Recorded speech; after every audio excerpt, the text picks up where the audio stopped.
ಪರ್ಯಾಯ ಪಲಿಮಾರು ಮಠಾಧೀಶರ್ನ ಕನ ನಿಜ ಆತಂಡು 40 ಕೋಟಿ ರೂಪಾಯಿ ಖರ್ಚು ಮಲ್ತದ 100 ಕಿಲೋರ್ದುಲ ಹೆಚ್ಚ ಬಂಗಾರ ಗಲಸದ ಕೃಷ್ಣ ಮಠದ ಗುಂಡಗು ಸುವರ್ಣ ಗೋಪುರ ಅರ್ಪಣೆ ಆತಂಡು.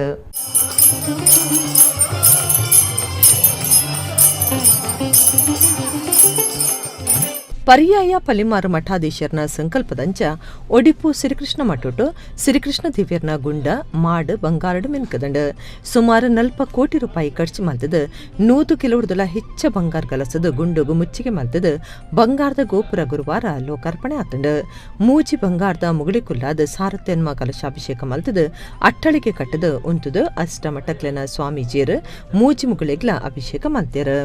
ಶಿವರೂರು ವೇದವ್ಯಾಸ ತಂತ್ರಲೆನ ಪೌರಾಹಿತ್ಯೋಡು ನಡೆದಿನ ಈ ಧಾರ್ಮಿಕ ಕಾರ್ಯಲಿಡು ಪರ್ಯಾಯ ಪಲಿಮಾರ್ ಮಠದ ಶ್ರೀ ವಿದ್ಯಾದೇಶ ತೀರ್ಥ ಸ್ವಾಮೀಜಿಯರು ಕಿರಿಯ ಸ್ವಾಮೀಜಿ ಪೇಜಾವರ ಮಠದ ಶ್ರೀ ವಿಶ್ವೇಶ್ವ ತೀರ್ಥ ಸ್ವಾಮೀಜಿ ಬೊಕ ಕಿರಿಯ ಸ್ವಾಮೀಜಿ ಅದಮಾರ ಮಠದ ಶ್ರೀ ವಿಶ್ವಪ್ರಿಯ ತೀರ್ಥ ಸ್ವಾಮೀಜಿ ಬೊಕ ಕಿರಿಯ ಸ್ವಾಮೀಜಿ ಕೃಷ್ಣಾಪುರ ಕಾಣಿಯರು ಸೋದೆ ಮಠಾಧೀಶರು ಪಾಲ್ಗೊಂಡರು.